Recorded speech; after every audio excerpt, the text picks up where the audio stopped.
আসসালামু আলাইকুম ভিউয়ার্স। আজকে আমরা যে প্রবলেমটি সলভ করব সেটা হচ্ছে একটা নাম্বারের যত ডিজিট গুলা আছে সেই ডিজিট গুলা ক্যালকুলেশন করে সাম আকারে একটা রেজাল্ট প্রিন্ট করবে একটা ফাংশনের মাধ্যমে। ধরে নিই যদি এমন একটা নাম্বার থাকে 1 5 6, তাহলে প্রত্যেকটা এক একটা ডিজিট 1 আর 5 6, 6 আর 6 12, আউটপুটটা হবে 12। তো আমরা যে নাম্বারটাই দেই এখানে সেটার যোগফল, প্রত্যেকটা নাম্বার একে অপরের সাথে যোগ করে সেটার রেজাল্টটাই হবে আজকের ফলাফল। তো প্রবলেমের সলিউশন তো আমরা শুরু করছি। কনস্ট সাম অফ ডিজিট নামে একটা আমরা ফাংশন নিচ্ছি। এই ফাংশনটি একটা নাম্বার রিসিভ করবে, রিটার্ন করবে। আপাতত ধরলাম নাম্বারটাকে রিটার্ন করবে। লক করে দেই সাম অফ ডিজিট। তো আমরা একটা নাম্বার দেই, সাপোজ 1 3 1 5 2। আমরা দেখতে পাচ্ছি 1 আর 5 এ 6, 6 আর 2 এ 8। তো আমাদের মূলত 8 রিটার্ন করাতে হবে। তো আমরা এখানে রেজাল্ট নামে একটা ভেরিয়েবল ডিক্লেয়ার করলাম, যার মান আপাতত ধরে নিলাম 0।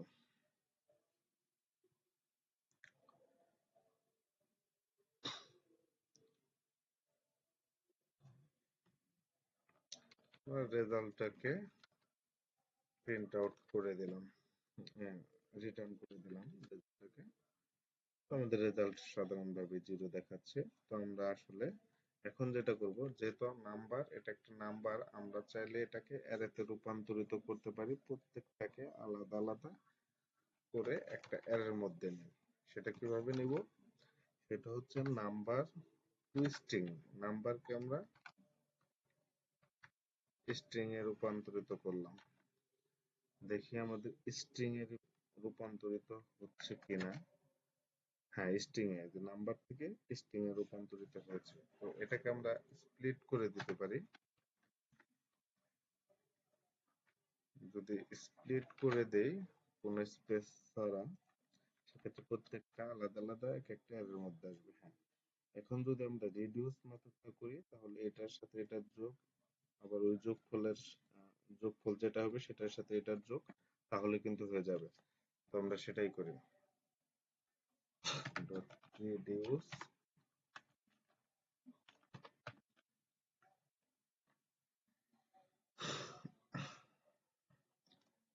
আমরা জানি রিডিউস এটা হচ্ছে অ্যাকুমুলেটর আর একটা ডিজিট, আমরা দুইটা নিচ্ছি, মানে প্রথম এবং দ্বিতীয় একাধারে নিতে থাকবো, মানে একটা একটা করে নেব দুইটার সাথে।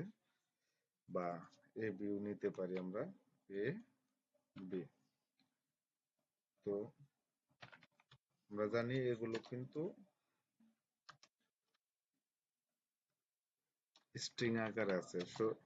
সো প্রত্যেকটাকে আমরা ইন্টিজারে পরিণত করে নিলাম, যোগ পার্সেন্ট বি। এখন আমরা কি করব, এটা 0 থেকে কাউন্ট করা শুরু হবে।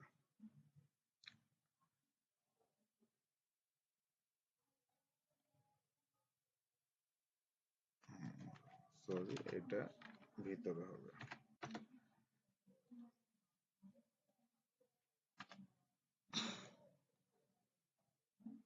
এ বি দুইটা অ্যাকসেপ্ট করবে, এ বি।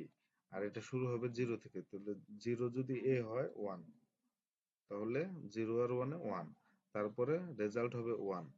তো 1 আর হচ্ছে 5 6, তারপরে হবে এ হবে 6, 6 প্লাস 2 হবে 8।